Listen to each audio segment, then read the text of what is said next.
کې دا کم سیکشنز چې جوړ شوي دي د دې لکه ډیسټاینینګ کو دا لک برابر شي هغې دپاره د ټولو اول به زه دا کالم سلیکټ کړم په دې کې به زه آپشن دلته کې وګورم په لیاوټ کې کوي ورټیکل الاین او دا به زه میډل ته کړم نو دا دواړه به یو بل ته میډل ته الاین شي دا به برابر شي یا به په دې ځای کې زه دلته کې یو سپیسر ایډ کړم سپیسر به زه سرچ کړم او دا سپیسر به زه په دې کې ایډ کړم 50 پکسل صحیح دی بل سپیسر به زه په دې براني کې هم ایډ کړم 50 پکسلز والا نو په دې ایمیج کې هم صحیح دی بس ایمیج کې نه دی صحیح بلکې دا په دقه ځای کې ایډ شي دا هم په دې کې ایډ شو زما په دې کې نه دی پکار زما په دې کې پکار دی خو زه وایم چې آی تھنک دا 2 کالمز اندازه کړي سي دی نو په دا ځل کې ایډ کوم دي سره بیا ټیکسټ راخته کیږي نو په دغه ځای کې سپیسر نه ایډ کوم دلته کې به هم یو ایډ کوم 50 پکسل والا او یو بل سپیسر یاداشته هم ډوپلیکیټ کولی شي او یو بیا دلته هم ایډ کوم چې دواړه برابر راشي یو شان سپیسر دې ته راغی او دا 50 سیوا دی نو دا صحیح دی 50 صحیح دی په دې باندې هم که زه لږ انیمیشن ایډ کول غواړم نو دې ته هم زه انیمیشن ایډ کولی شم ایموشنز افیکټ ته راشو او د فیډ په کې سلیکټ کړو فیډ ان اپ سوري ما رایټ سلیکټ کړو فیډ ان اپ دا صحیح دی او سلو دا به زه نارمل کړم په دې باندې هم دا زه ایډ کولی شم ډیفالټ سیټینګ ته به ایډوانس ته به راشو موشن افیکټس ته به راشو فیډ ان اپ او نارمل دیو ته به هم ایډ کړو فیډ ان اپ او نارمل نو موشن افیکټس هم دې ته ایډ شو د دې سره به اوس یو بل کار وکړو چې یو بل سپیسر به هم د دې اور کلانټس سیکشن نه مخکې ایډ کړو دې ځای کې دلته او یو سپیسر چې دی هغه به بل ایډ کړو دلته نو دغې ته هم سپیسر ایډ شو اوس د دې نه دا یو ایمیج چې دی دا هم لرې کړو دا ایمیج چې دی دا به کې ښه نه ښکاري او دا څلور تصویران هم صحیح دي دا به اپډیټ کړو اوس به یې په فرنټ نه وګورو چې څنګه ښکاري یو سپیسر دې ته له پاسه هم ایډ کول غوښتل خو بس ټیک ته اوس داسې هم صحیح دي ټیک نو اوس داسې کار کوو چې دې ته بیکګراؤنډ باندې څه ایډ کوو دا یو سیکشن څه دی دا یو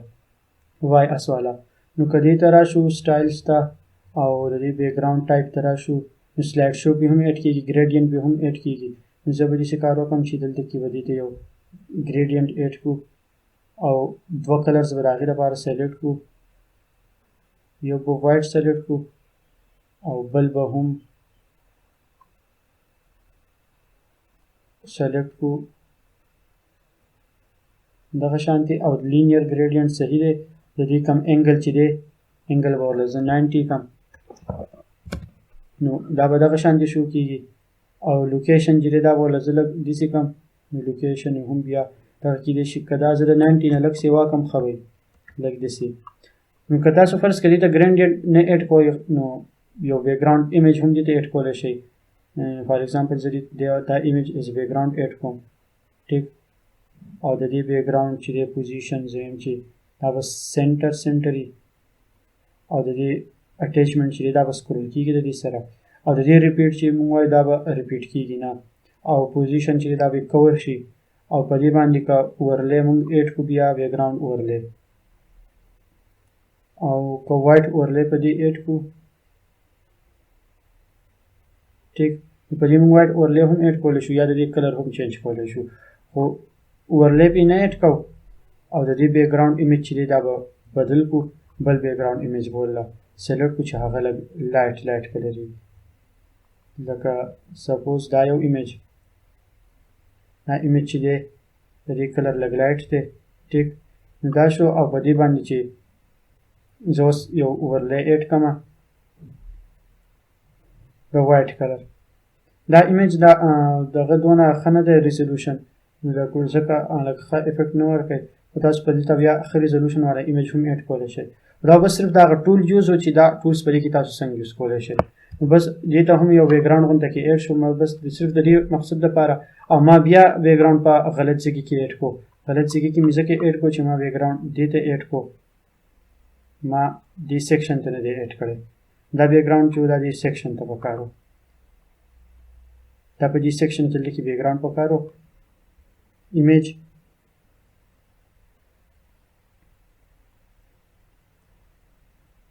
او په دې باندې دلته کې هغه اورلې پکارو خو اول به زه داسې کار وکړم چې د دې کالم نه به یې لرې کړم